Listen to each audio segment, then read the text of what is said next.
Yeah, it does read funnier quite a bit.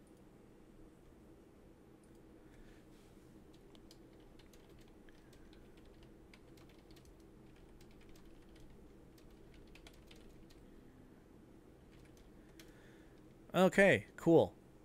In that case, let me just stop our audio recording one more time so I get a nice clean start. And are you both ready? Oh, yeah. Well, then I just have to jump right in and say, welcome to Azeroth Roundtable, episode 307. My name is Ben Bumhofer. It is Friday night. I'm super excited to be here. And normally, I would say, with me as always is John Jagger, but unfortunately he is not able to make it today, which is a little bit of a bummer.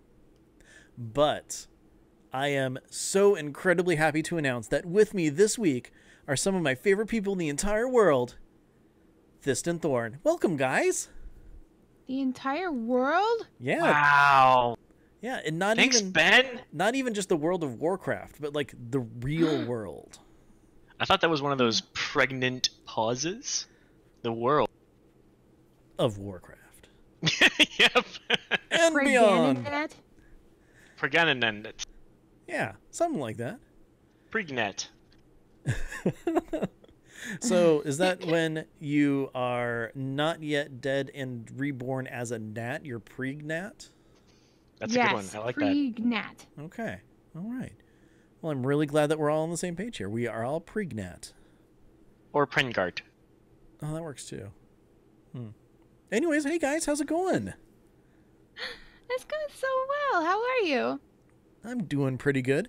A little weird trying to host and stream and break everything all at the same time, but you know what? We're here. We're going to just keep trucking on, and we are going to have a lot of fun. Hell yeah. Yeah, we are. Yeah. We're already having fun. Oh, I think so. But, okay, so speaking of fun, first of all, Thorn, I'm sorry that you're not, with our raid team on Sunday nights sometimes when Thyst is able to make it, because holy crap, we have some awesome times. So I hear. That's awesome. What a great group. This week was one of those awesome times. Oh, yeah? Because on Wednesday, we went back into Dazzalore, and we one-shotted the first 3 bosses, which was actually kind of spectacular that we did that, since we were having a really hard time on the Monk and the Mage. Congrats. And then we killed Opulence for the first time. Yes. So, Opulence is tricky. Oh, yeah. We had a lot, or actually, I should say, I had a lot of fun with that fight. And I gotta say that I got the best loot possible out of there. Really?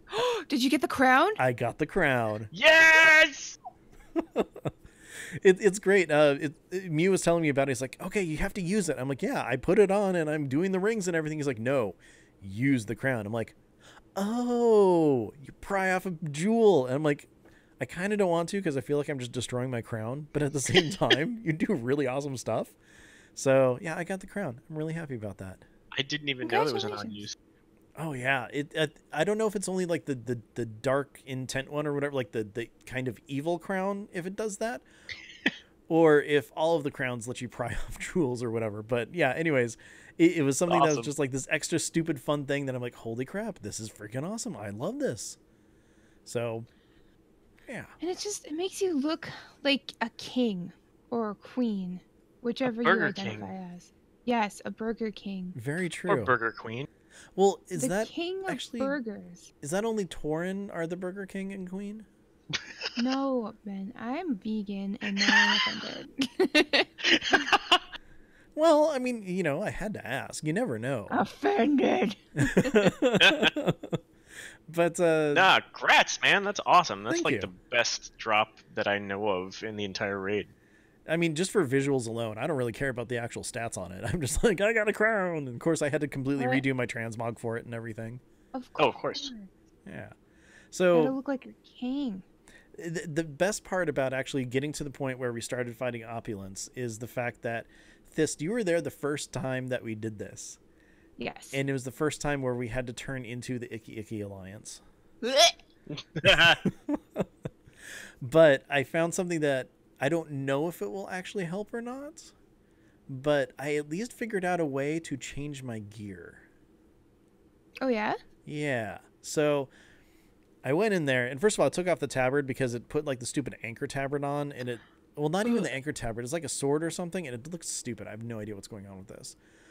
Well, I had to take off my horde tabard because it turned into an alliance tabard. It made me want to barf all over the place and then keep barfing and then barf so much that I die.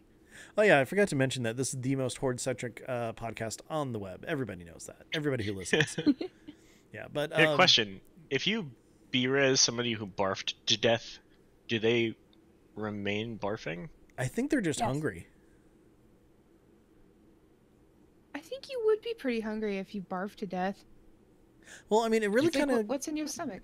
It comes down to... So if they barf to death, then they were rezzed.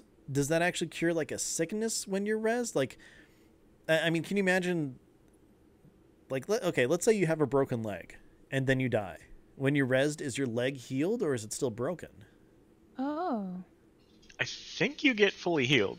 Yeah. Well, no. I think you get mostly healed, and then you need to get healed up the rest of the way. Yeah. When you get rezzed, are you full health? Not necessarily. No. About So that's what maybe I half mean or is so.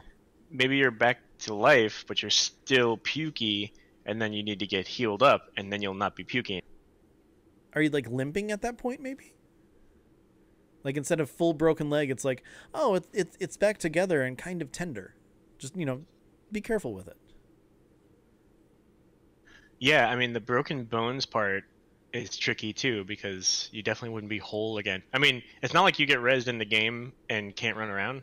So, True. like, I don't know. Oh, man. Maybe you're just not feeling 100% until you're fully healed up. I can see that.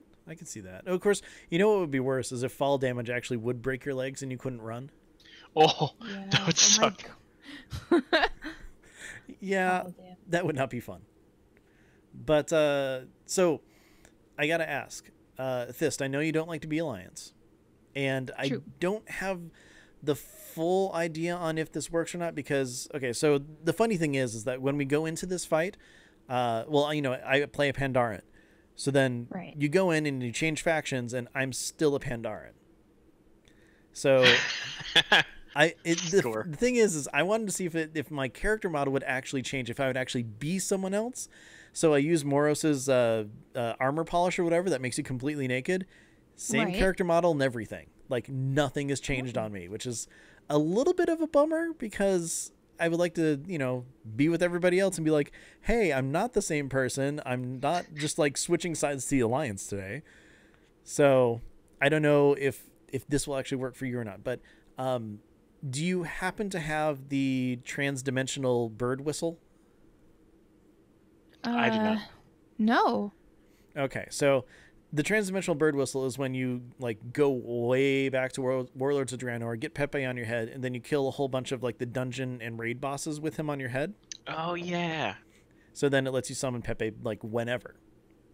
But the thing is, if you go around and you find Pepe, with like his different costumes on and stuff, you have a chance of summoning one of him in his costume. So we walked into the opulence room or whatever. I used my transdimensional bird whistle. I was watching, and Pepe popped in, and he was wearing the Zandalari troll mask, which is, like the Horde version of it. Nice. Right. And then it glitched, and then it was normal Pepe, and that changed my armor. So I was wearing, like, my normal chest piece, my normal head piece, and, like, some weird shoulders that weren't part of the Alliance ones that they give you. So I'm like, oh, my God, this is amazing. I found a way to kind of glitch it out. So I'm a Pandaren, and I look the same, so I don't know if it'll actually change part of your race or something back into Horde. Huh. Damn, now I wish I had that. Somebody needs to go and find that out right now, please. Yeah, I mean, can you imagine, like, you walk in and then you keep clicking the whistle until you get the Zandalari troll one, and then poof, all of a sudden, you're the Horde again, fighting all the Horde leaders. Oh my God.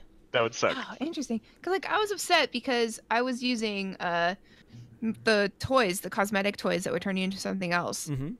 So Moon's paw or whatever it is, or the thing, whatever it's called, that turns you into a giant lobster, blue lobster. Yeah. Just that kind of stuff, and it would pop right off whenever we started doing a boss fight. And like, Ugh.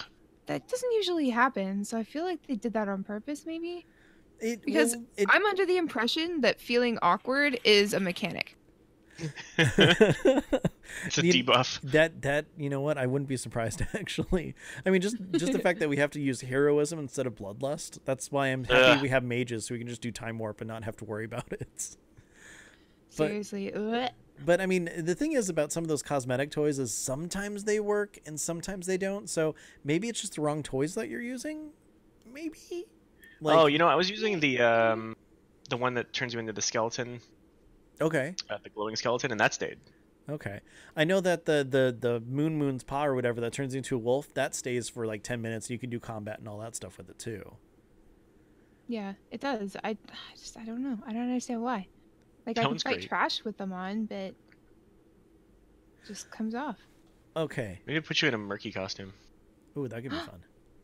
Maybe. So, I still have some of those wands left over, so I could totally do that. oh yeah, you should totally do that then. Totally. You know, the funny thing is like finding ways to break appearances is one of the things I absolutely love doing in this game. Yep. Really? So it's like, okay, what toys can we use? How can we alter it? And like, you know, try to figure out all these different things. Like, way back when we were raiding Terrace of Endless Springs, this is when Nevermore was on her druid and she was healing, and I was on my mage. So she jumped in like the little bit of water that's right before the elemental dude, and she, you know, went Yeah. into her travel like water form, and she was the orca. So then I did my whatever the mage glyph was that lets you like copy someone. So then I did that, and then I was an orca just swimming around on the land and, you know, firing out Yes. like fireballs and stuff. And Yes. it made her really sad because as soon as she got out, of course, she wasn't an orca anymore. But Old Man Franks has done a whole bunch of different like image swapping stuff all the time. So I wonder if before you click the thing, if you do an image swap with someone and then do it, if you'll still have that horde image or not. Whoa. Oh yeah. Because I mean, Good question. Like, it's we a need to buff. figure all this stuff out. I mean, being a full raid team of one copied horde member is better than being a full raid team of a bunch of converted allies. I agree, except for one point. Again, we're killing horde people as the horde. That's true. That feels does. weird. Yep. Especially when I'm fighting my own Loa. It's like, I thought, I can't, it feels weird. I don't like it. no. It's my Loa. I earned that. You know what we say to that? We say Noah. Oh, oh, God. That was terrible. See, Thorn, this is why I'm so happy you're always around, because you get Yep. you appreciate my really dumb jokes. I appreciate that. Those are quality, man. That's important. No. See? It's catching on. Even Thyst just said it. Oh, no, I don't. Oh, that's not what I meant. Oh, yeah. So anyways, we're having a lot of fun with Raid. I know that you guys have actually, you know, you're not just like total friends and family and stuff. How far have you gotten overall? We're progging on 8 of 9. Oh, very cool. Yeah, we sailed through 7 of 9 on our first raid night on Wednesday, and then last night we spent the entire raid just wiping and wiping on the same boss. And Yeah. I mean, that's good because like we've found it relatively easy, not easy, but just like Yeah. doable up until now. And I was waiting for something to kind of catch us, and I was kind of hoping that would be the Jaina fight, but yeah, it's fine. Yeah, from everything I've seen of that Jaina fight, holy crap, I am not exactly looking forward to the mechanics of it, but holy crap, it looks like it's going to be a lot of fun to actually like confront her, especially since we have to go Yes. through that stupid area where it's constantly freezing, and I hate that part so much. No. That's so annoying. Yeah, like if you want to talk about horde bias, that right there is like, no. We Yeah, basically pretty spend much. the entire part of that raid just complaining about Jaina constantly. Yeah, I mean, it makes you want to kill her a lot more, though, so that's kind of helpful. I like- just always want to kill her. Now even more so. Oh, mage on mage crime. Oh, man. Can you imagine if there's like an actual mage duel? Like, Yeah. Now, are the mage specs kind of like rock, paper, scissors, though? I mean, fire beats ice easily. Does ice beat arcane, and does arcane beat fire? I don't know. I think fire just beats everything. That's kind of how I go, too. Yeah, I'm pretty biased, though. Yeah, I mean, just look. When you're able to just blow things up just with a touch of a button, it's way too much fun not to do that spec. And I never understand why people, like, who are mages are, Frost is the way to go. It's like, Well, Frost is fun, and it's useful in lots of situations, and it gets you, like, huge AoE numbers and stuff, but for me, I don't know. When I was Frost, I wasn't having a lot of fun on PvP, so I had to switch back. That makes sense. And I'm having fun again. So... I just realized I'm surrounded by mages on this show. Well, no, I'm a monk. But you're Ben the Mage. Yeah, but at this point, I'm a monk. I played a mage on TV. I don't know. But you're Ben the Mage. Aren't you Ben the Mage all the time? Well, yes. You have to change your name to Ben the Monk. No, I can't do that. I'm too branded as Ben the Mage. At least it's still a BTM. Yes, that's true. You could just have initials. Yeah. What else? What other M words could we come up with for you? You could be Ben the Mage, Ben the Monk, Ben the Mook, Ben the Man. Ben the Man. The Man. Yeah. You know, fun fact: in high school, I played the Man in Little Shop of Horrors. Yes. Oh. Yes, it was just the opening chorus, and I was there for about 20 seconds before I went off stage, and then changed really fast until there was someone else. That's awesome. Yeah. I mean, congratulations. That's a role of a lifetime. Yeah, I mean, seriously, it in the program it says Ben Bumhoffer, the Man, customer number 1, and Bernstein. The Man. So it's been a long time since I saw that, and I'm actually not sure I've ever seen a live production. I think I might have only ever seen the movie.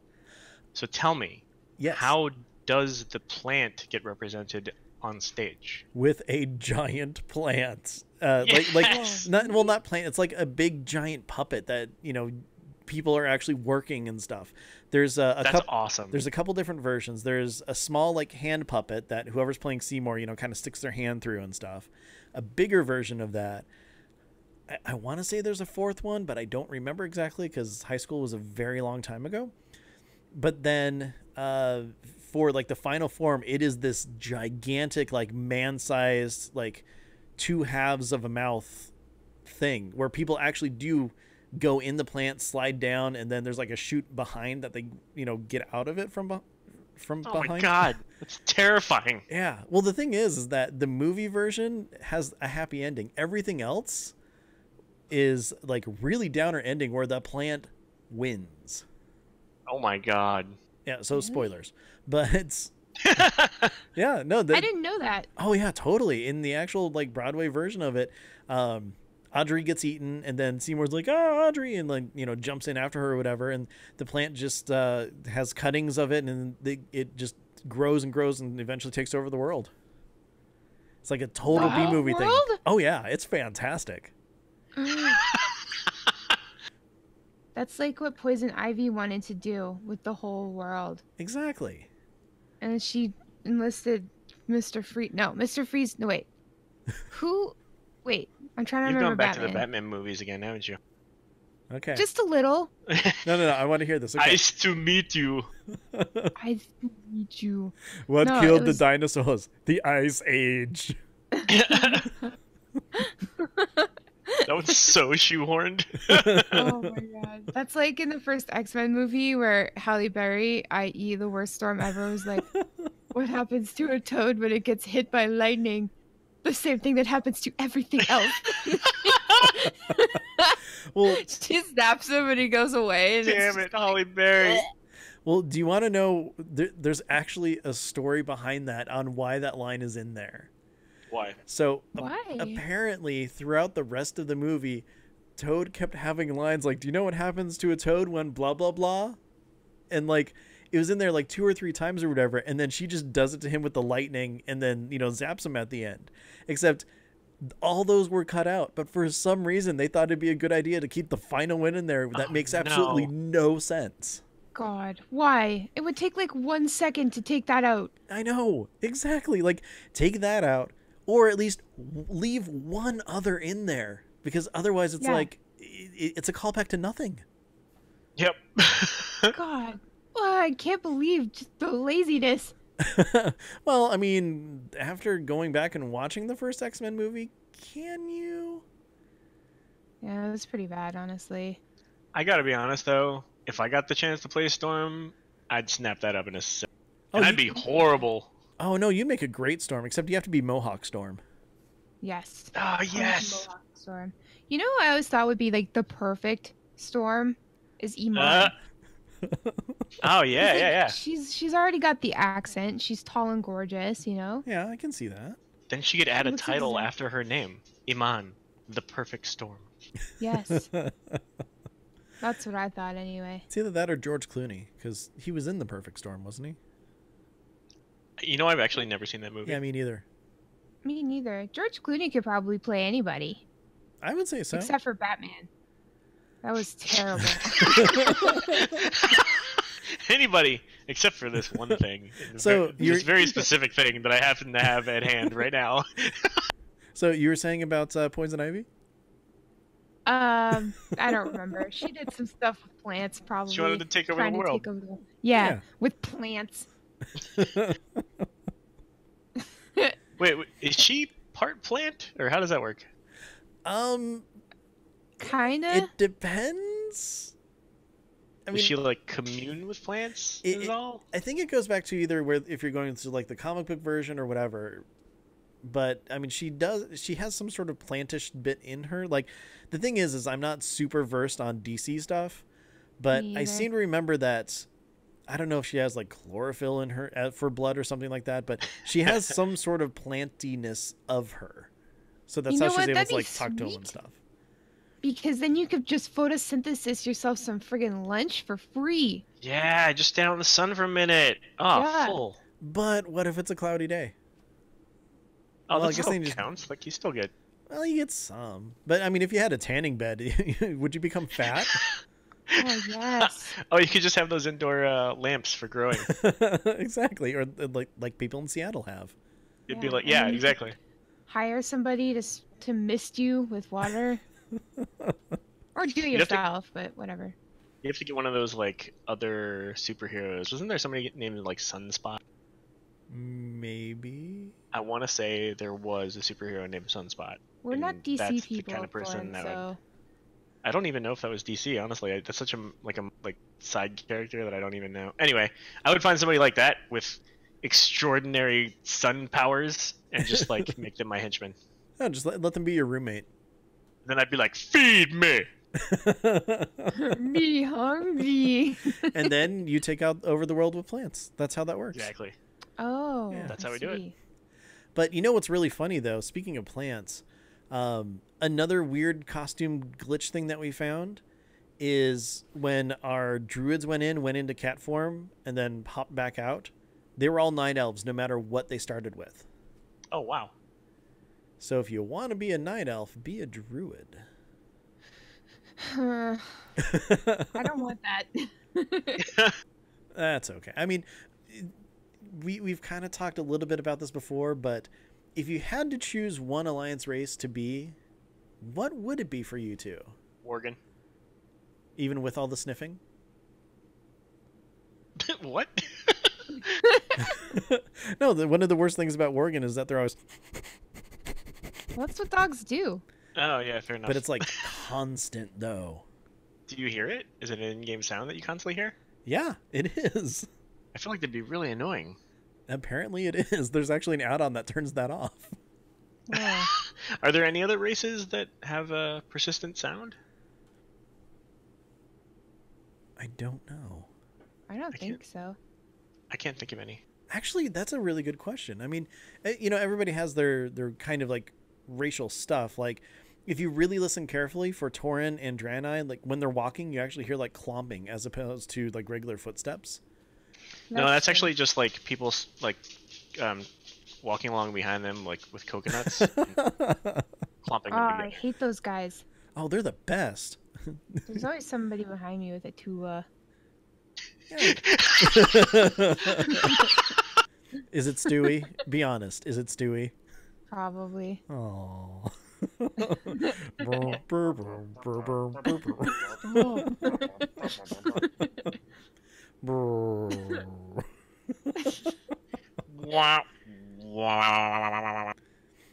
that'd be kind of cool though. Like, okay, so I know that there are mods out there where you can put in your own score and everything for everything in WoW, but what if there's actually like a tailor-made score specifically for like either your class or your character?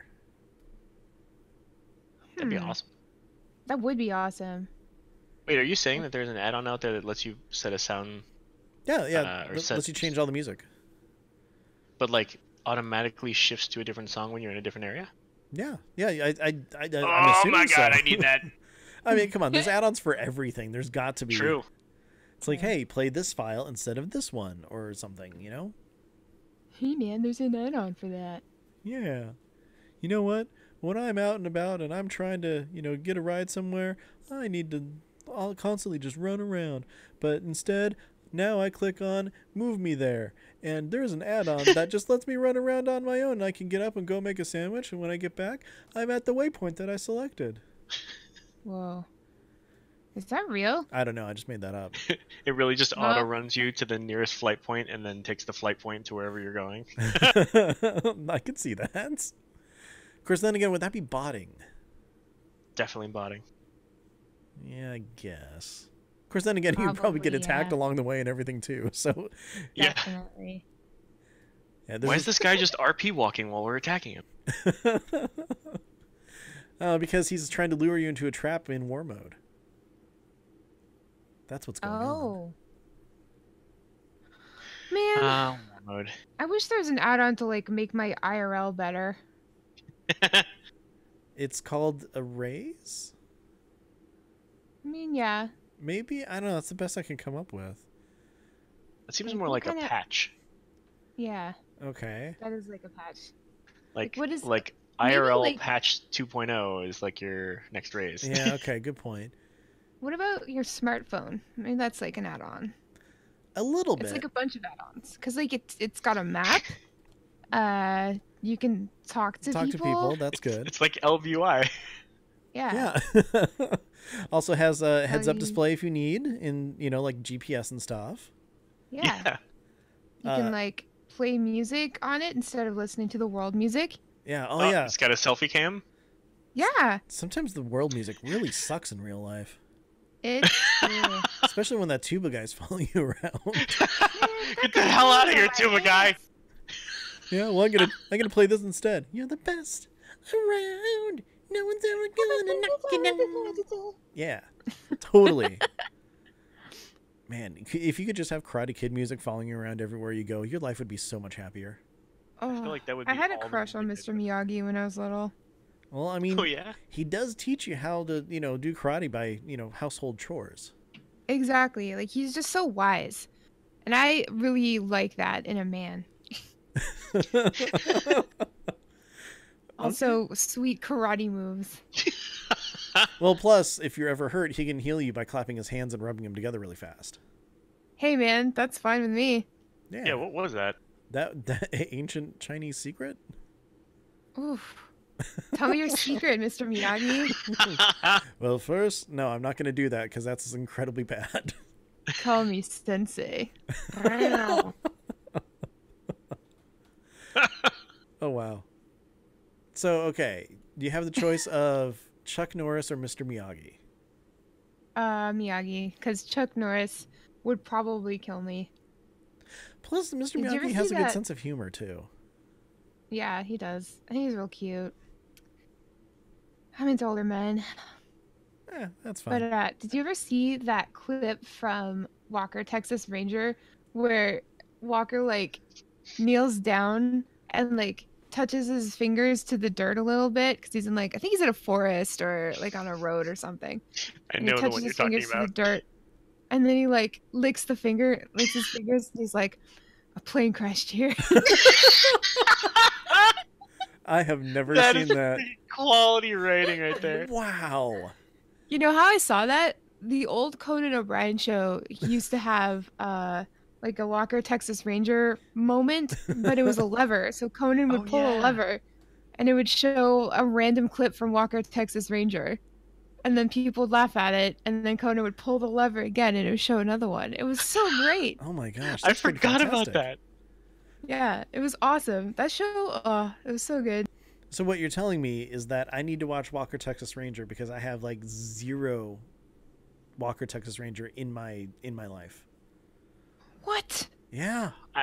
I don't know, man. I feel like you need to watch some funny compilations. Like let YouTube do the work for you. Okay. Let's put it that way. I understand if we can't be friends anymore because of this, and I'll be sad, but I understand. It's okay. I mean... All right. I need to bring it back around for a second, because there is a hero named Sunspot. Oh, yeah. Is it Marvel or DC? Marvel? Is he like one of the hundreds of X-Men that you never know about? Yeah. Is he from space? He is from Brazil. Oh, so close. And he possesses the ability to absorb and channel solar power. Oh, so he totally can be like the perfect foil, or not foil, but the perfect roommate to Poison Ivy. Oh, too bad they're in different universes. Otherwise it would have been a match made in heaven. We need a crossover! Of course, those Marvel versus DC crossovers are usually pretty good and bad all at the same time. So, like, if Poison Ivy got with Sunspot, would that be like eating too much or really sexy? Really sexy and eating too much, which is also really sexy. Question for you: have you ever seen 9.5 Weeks? No. The good parts. Then Thorn, you know what I'm talking about. No, that's nine months. That's with Hugh Grant and someone else. But Tom Arnold's in it and has one of the best lines ever. Yeah, in I think it's in 9 months.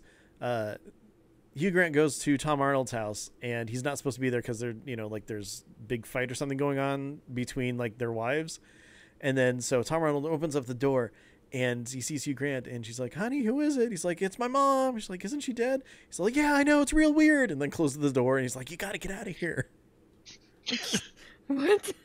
Tom Arnold. Yeah. Anyways. I just remember them not liking Tom Arnold and his wife, and like trying to lie about things so that they could avoid them. Yeah, that's kind of what happens with a lot of Tom Arnold movies, actually. Wasn't Tom Arnold married to Roseanne? At one point. That's crazy. They divorced a very long time ago. Oh. Yeah, but I will say that he was great in True Lies. He really was. In what? True Lies? Wait. Arnold I remember that movie. Yeah. With Jamie Lee Curtis. That was a great flick. Definitely. Jamie Lee Curtis is like the coolest because she loves WoW so much. I know. Who's there? It's one of those Eliza Dushku was their daughter. Yes, she was. Whoa. So, she was good in Bring It On. Yeah, and Buffy the Vampire Slayer. That too. Mm-hmm. And also in what was that show called where like they change personalities and stuff? It was a Joss Whedon show. No, not even close. Anyways, a Dollhouse. She was great in Dollhouse. That show was really good, and unfortunately was canceled on its 2nd season, which is why they had to super rush the story. But anyways, damn. So the thing about Jamie Lee Curtis is a couple BlizzCons ago is the year that she wore the undead mask. Oh yeah, that was sweet. I was like standing next to her for a very long time at one point. Oh no. Yeah, and I had no idea it was her. I'm just like, oh, cool. Yeah, I saw it. I'm like, hey, person, awesome job wearing an undead mask. You're totally owning it, and this is great. And then, like, 2 days later after it's over, it's like, oh, Jamie Lee Curtis was at BlizzCon. And I see the mask. I'm like, ah. I'm like, dang it. That's why, like, it's always my policy to be nice to people wearing masks because you never know. Yeah. Well, it's my policy to be nice to everybody anyway. No, but even more so. just people wearing masks. Oh, okay. You're not obligated to be nice to anyone who's not wearing a mask. It's like, you're showing off the real you. Go away. Hey, Masky, I mean, come in here. a way, aren't we all wearing a mask? I'm not wearing a mask right now. Man, I kind of want to watch The Mask now. I kind of want to watch True Lies now. I kind of want to do a double feature of True Lies and The Mask. Holy, that would be an amazing afternoon. That would be That'd be really like really weird. 90s, wouldn't it? But okay, so here's the question: which one would you watch first? Probably True Lies, because no, wait. I think you'd have to start off with The Mask. Yeah, you're right. I don't know that. Thorn, what do you think? When I play my maracas, I go chick chicky boom, chick chicky boom. Very Okay. true. That's a good point. Yeah, because I think you have to end strong with True Lies. Oh my Yeah, god, you're the right. Mask had OG Cameron Diaz though. Oh, Mm-hmm. In that red dress with The those red velvet red dress! pumps. Yeah, I remember. Yeah. I had a poster of her in that dress on my wall as a fella. I don't know. I gotta Gosh. say, there was something about like the lipstick on her that bothered me. Like, I didn't find her as like total bombshell in that movie. I don't know I what it was. did. Like, I liked her so much more in There's Something About Mary than in The Mask. Yes. She was cute in that too, and Charlie's Angels. Mm, The original one and Full Throttle. I never did see Full Throttle. So it's awful. They're both awful. No, the first one is legit. No. The second one No, is they're not. terrible. No. The first one was essentially a, hey, look, Drew Barrymore and Tom Green are together. And then there's also a movie. Hey, Tom Green is a national treasure No, in Canada. I'm- I actually went to the same college he went to. I'm not saying anything bad about Tom Green. I'm saying the movie was essentially, hey, look, they're in a relationship. He was only in it twice. And guess what it was about every single time he was The on Chad screen? was great. The Chad. The Chad. I like that movie. Bill Murray was in it too much though for me. I'm not a big Bill Murray fan. No, I feel like Bill don't Murray say is that. polarizing. Oh my Sorry. gosh, Bill Murray's fantastic. Okay, so I just found out that there's like a documentary called Bill Murray Stories on I Netflix. watched it. How was it? Because I It- only just started it. It's pretty good. And the thing is like you hear all these stories and everything, and I'm not going to spoil the documentary, but watch the documentary, and it's really interesting. The stories are wild, Oh, I know. And and I only heard the first three, like the first half of the first three. I guess. yeah, it's good stuff, and you learn so much more about that man through that documentary than I don't know, Groundhog Day. I feel like okay, so I love stories about celebs doing like weird stuff. Like Mhm. I used to kind of despise John Mayer, but then I found out that he used to go out in a bear suit at his own concerts in the parking lot and like interview people. Be like, "Hey, are you guys here to see John Mayer?" And they'd like correct him, and then he'd ask other stupid inane questions. Except he's pretty clever actually. So Yeah. there's like footage from I think one of the times he did it, and it's pretty funny. Oh, I didn't know he did that. I would totally do that if people came to Yes. see me at a concert. That'd be fun. But I like stuff like that and stuff like the Jamie Lee Curtis attending BlizzCon but in a mask. Like it's so cool. Yeah, and that's one of the things that, I absolutely love. I mean, first of all, the cosplay at BlizzCon is always amazing. Like, hands down, some of the best in the world. But Yes. the idea of, like, someone going just even as simple as, hey, I'm wearing an undead mask, like, it doesn't necessarily mean that, hey, they're a celebrity. It's them, like, being able to show their love and passion for a game. And that's one of the things that I absolutely love about BlizzCon. I mean, Yes. I met you two there for the first time, which was fantastic, which I'm super happy about. Seeing people there all the time, meeting new people and everything like that. It's a lot of fun. But like coming together into a fan base that just gushes with love and support for, the people who are throwing the con is something that I think everybody needs to experience at least once in their life. I agree. Agreed. Yeah. I wish I was going right now. I know. I'm being a jerk by just throwing this out there right at you. Sorry. At least you can do it in a mask and get away. True. That's right. Because if I'm wearing a mask, she automatically likes me better. True.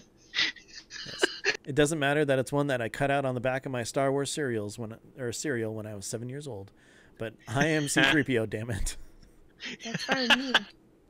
When I got chickenpox when I was younger, I wore my Obi-Wan Kenobi mask over my face because I had so many chickenpox on my face that I looked really gross, and I got really embarrassed when people came over, so I'd stick that on. That's adorable. It was from episode 1. That's kind of cute, though. Yeah, that is also the entirely different trilogy from when I had the chickenpox. Oh, really? Yep, but that's okay. You're old. Yeah, I am. But that's okay, too. And again, that's one of the great things about World of Warcraft is that everybody, like, finding out people who, like, play the game versus, I don't know where versus what, but, like, the fact that, like, just my raid team alone is full of a whole bunch of different types of people. You know, parents, non-parents. We have some, you know, well, gosh, one of our raid team members' kids is on the team. He's freaking brilliant too.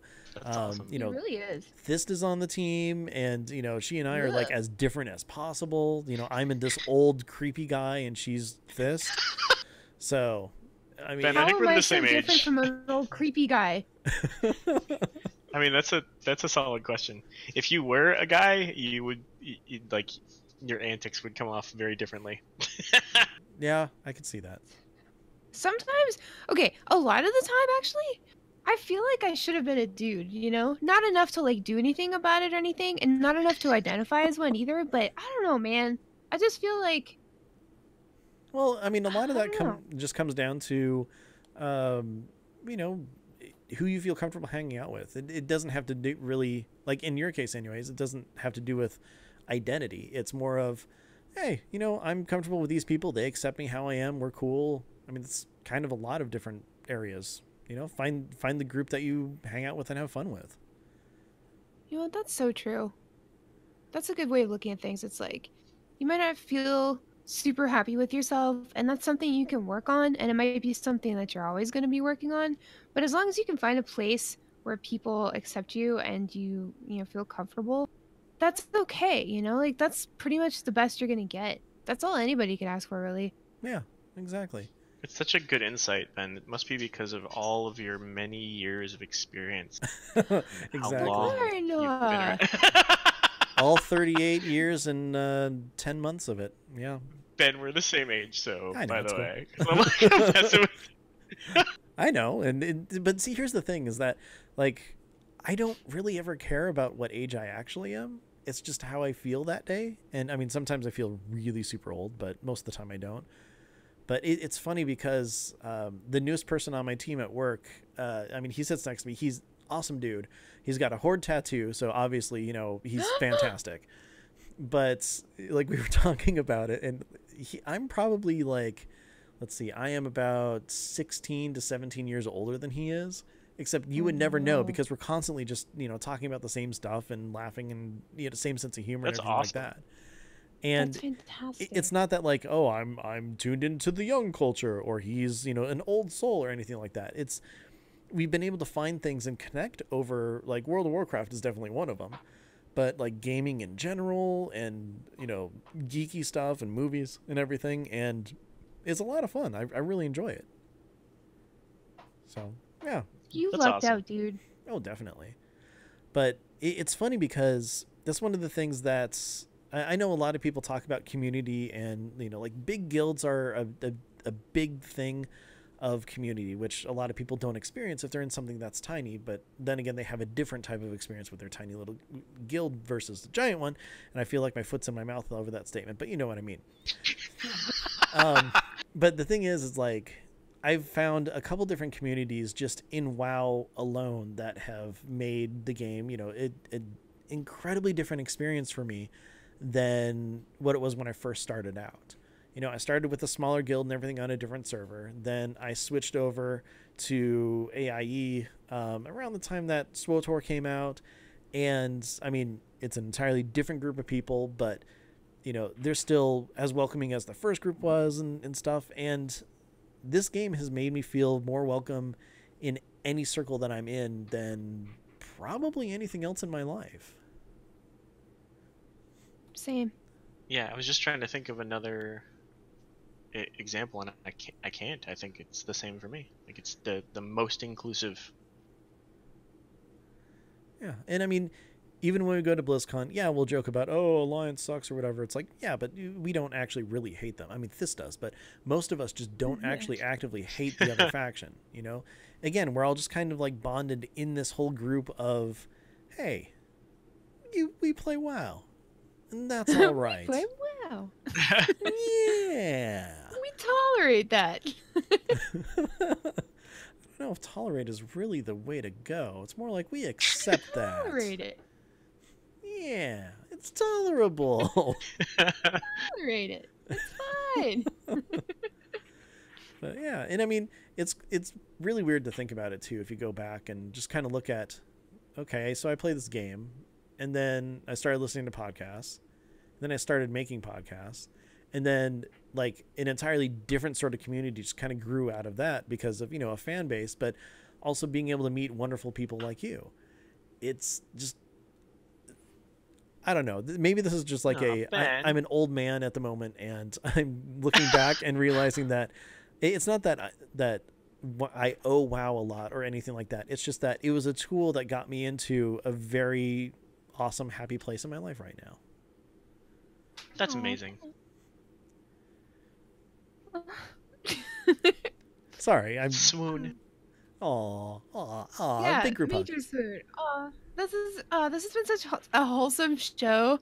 I don't know. When you say it like that, does this mean that we need to have like a Danny Tanner life lesson at the very end of the episode or something? Cue the soft music. Well, Thorn, the thing is when all your friends, you know, do try to break into a car and you know it's wrong, you just need to walk away. What? I don't know. I'm just trying to think of something really horrible that I could just, you know, give a life lesson about. And sure. I guess breaking into cars is the thing that we're going to talk about in today's episode. You wouldn't steal a car, would you? Oh man, do you guys have you seen the IT Crowd? No. I saw like the first 3-4 episodes. Oh my god, it's hilarious. It is a fantastic show. There's this episode where they're watching a video, and like the anti-piracy beforehand is like, you wouldn't kill a cop, would you? Then don't pirate this video or something like that. Like it just goes like super extreme. Yeah. It's breaking the law. It's so you wouldn't smuggle an entire kilo of cocaine down your pants across national borders, would you? Well, I mean if what's the price was right. Oh man, speaking of The Price is Right, I just watched a really good documentary on the person who did like the perfect bid for the showcase. So he won both showcases. Damn. Yeah, it basically comes down to, and I know I'm just destroying anybody who wants to maybe watch this, but it comes down to, there's this one guy who just started watching The Price is Right, like kind of growing up and stuff, and he started realizing that they used the same like prizes all the time. So if you just kind of memorized the price on it, you can figure out, you know, and get exact bids on everything in the game. Oh my god. Yeah. And all you have to do is memorize all of the bids across the whole game. Oh yeah. Well, the thing is the original guy. What was that? Is that for real? Yeah. Yeah, this dude, he started making spreadsheets and stuff. He actually built himself a database with like kind of a Price is Right game where it's like it'd pull up the picture of what it looked like with all the things that were said about it, like you know, things that like I don't know who the new guy is, but what Roddy would read for. It's like, and this you know, 2016 Toyota Camry comes with this and this and blah blah blah you know, stuff. So all the different stuff like that, and you know, he'd type in what the price was and he'd be correct like almost the whole time. He memorized this entire catalog. So he got into the show a couple times and everything. At one point he actually did get up on stage and he did okay with winning, but he was happy with that. But the thing is that there was a rule where if you got up on stage and won a prize and stuff, you couldn't ever be on it ever again. So then after Bob Barker retired and Drew Carey came back, they changed the rules so that you can come back and be on the show again. So instead of just sitting in the audience or whatever, he went and sat down. He met some people and stuff. And the two people that he was sitting with found out that he, knew all these different prices and stuff. So then finally, he, the dude sitting next to him, gets called up. He gets up on stage, wins, gets to the showcase showdown and everything. And they show everything. And so their friend is, sitting in the audience, just kind of counting it up and tabulating everything in his head. Then he's like, he tells the wife this much. And then he's like, hold on, let me recalculate really quick. He does, like, did I say this the first time? She's like, yeah. And then so she mouths that to her husband who's up on stage for the showcase, and the idiot does the exact amount. So and I mean, there's nothing that's actually like against the rules of memorizing all their information, but do you really want to do that on a game show where it's like, I know to the penny of what we're doing here? I'm not on a game show to mess around. I want to win. Well, yeah, but you can have it within like $50 or something like that. Like round one of the numbers. I'm not good at math. I mean, there's a lot of pressure on stage. I'm good at cheating. Well, then there you go. See, you can totally do that. But sweet. Yeah. So, anyways, the dude who won both of the showcases, he kept the story the entire time that, oh no, just my wife and I, we would quiz each other about prices all the time, and this is what we would do, and I knew what it was. And so he totally like lied about him being the one who knew all this information and stuff. Anyways, I know that's like a huge sidetrack, but it's a really interesting documentary, even though I told you everything about it. But yeah, I don't need to see it now. Yeah, but I actually really recommend watching it. It's pretty cool. But the that, like, I cannot fathom that level of memorization. I know, it's seriously, it's one of those things that's like, oh, well, then there's this jar of mayonnaise that costs $3.29 or something. And there's even a point where it's like if it was a trip, he never knew what the trip was going to be because it all depended on like where you leave from, if it's a connecting trip from this one to another one and stuff.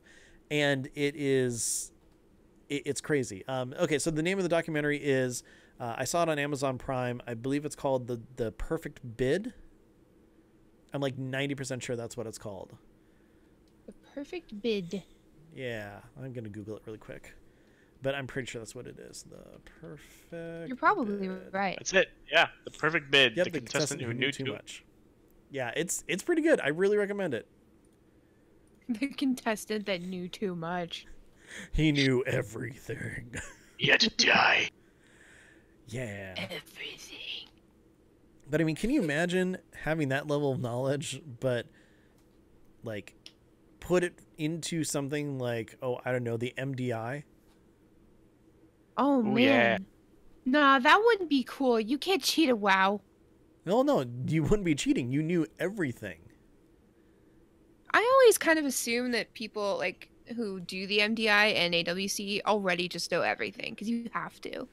You have to know everything because you never know who you're going to go against and what you're going to need to do. Like there's just like there's so many variables. Like I'm really good friends with an MDI player, one of the captains of one of the teams, and he's just constantly learning and working on his craft, like just constantly running things and testing things and trying things, and it's insane. Like he'll tell me all about it, and I'm a vanilla player. I've been playing for 15 years, and I sometimes struggle to understand what he's telling me. It's impressive. That's cool. Yeah, and that's like the thing that blows my mind about those guys is like if you're a caster for the MDI or like the AWC. Mm-hmm. Like those are, it's already mind-boggling to me that they can know so much, that they can pull up all the correct names of the spells, talk about them in stride while narrating what's happening, and then you take how amazing that is and you amp it up a level, and that's what the players are dealing with, right? Because they're reacting in real time, they're Mm-hmm. managing all this information in their heads, they're guessing at cooldowns, and they have like mental timers going. So and so used that thing roughly about that far back, so it's going to be off cooldown soon. You know, all these things, like, and all these factors to take into control or into account, and they manage them, and like the best of them just manage them so perfectly. Because like, how many of those arena matches, and Thyst, you watch a lot of these, so how many of those arena matches just come down to like it's just a slugfest forever until somebody just makes one tiny misstep and then it's finally over? Sometimes that happens. Dampening just gets to be too much. Yeah, because sometimes like especially at the very top, they're just so perfect in their execution and their knowledge. Yep. Yeah. I don't think I'll ever know anything that well. Well, I'm sure you can. I mean, the thing is that if you think about it, and I mean, I could be way wrong because obviously I'm not playing at that level, but if you look at like a dungeon, you will know what all the different abilities are. You can figure out all the paths that you can go through and figure out the timing of like paths and stuff like that. So in theory, I would say that's a little bit easier to do than arena, just because with arena you need to know every single class with every single spec, with, you know, what sort of spell rotations and cooldowns and stuff need to happen on the other side. Yeah. You know, a lot of PvP comes down to some of that too. And I can't imagine what any of that would be like on an actual competitive level. Like, I have a hard enough time playing Overwatch and being like, oh, let's see, the soldier on the other end is probably really close to his ult now because he, you know, has shot the tank a whole bunch. Right. Yeah. Yeah. Logic. Exactly. Versus, oh, let's see, he used this cooldown on this, but he's actually casting this, but if this procs, and oh, it proc there, and like I can't. Yeah, that's nuts. Oh yeah, insanely crazy.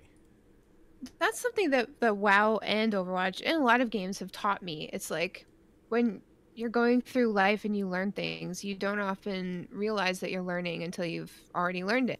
And in schools, like, you learn stuff, you know, with everyone else, and it's just kind of the way school is. But when you get to a certain age, it's like you look at something and you think, I'm never going to know how to do that.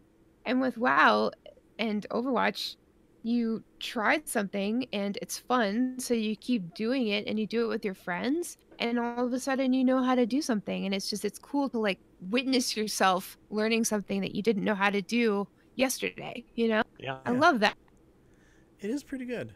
It's fun stuff. And, you know, that's one of the great things about WoW is that even if you totally figure out and know everything that's going to be happening and stuff, it changes so much that you never know when something that you've gone up against is just, you know, completely different versus what, you know, each expansion to expansion is going to give you with your own class.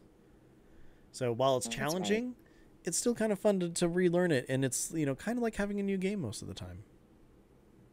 Exactly. So yeah. Yeah. Anyways, hey guys, thank you very much for joining me tonight. I really appreciate it. I know that we zigzagged around a whole lot, but I had a freaking fun time. So did we. Well, I can't speak for Thorn, but I had fun. I agree. Yay! We all agree Thank here. you so much for having. Yeah, it's always a blast having you guys on, even if John isn't here. But until next time that we do see you, where can people find you? Thorn, you go first. You can find me on Twitter at Thornbrow. That's probably where I'm the most active, other than Discord, perhaps. You can find the show at Lagging Balls and at laggingballs.com and all good places with the term lagging. Very cool. And Thyst, how about you? Where can people find you? Hi, I'm Thyst. You can find me on Twitter at Thyst03. I'm also part of Lagging Balls. You can find that at laggingballs.com or at Lagging Balls on Twitter. I'm also a co-host on CTR Presents The Bottleneck News, and you can watch that on Twitch every Tuesday. Very cool. And you can also find us on twitch.tv/laggingballs in just a few minutes with Pat Crane. Yep, that's one of the reasons why I'm rushing the end of the show. But if you're looking for me, I am Ben the Mage on Twitter. Definitely check me out there. This show, though, Azeroth Roundtable, you can find us on Twitter. We are at AzerothRT. If you have any questions, comments, want to tell us about how weird or how much you love this show, go ahead and send those to AzerothRoundtable@gmail.com. And, of course, AzerothRoundtable.com has all of our episodes, as well as on iTunes, TuneIn, all those fun places that have all of those wonderful podcasts that you can find. But one thing that I do want to say is that if you do like what you hear and you want to support the show and help make it happen, you can send, or what's it called? You can pledge yourself at patreon.com/AzerothRT. With that, I would like to thank our Murloc Club, which is Aaron Somdi, Burke Saber, Gary W, Haster, Jesse O, Jim G, Caleb M, just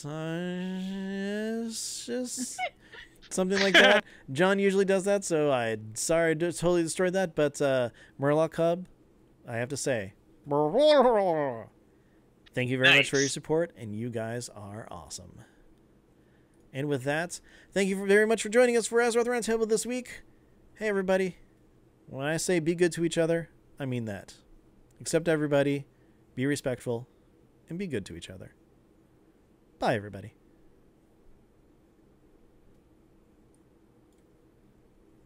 Hey, what do you know? That's a show.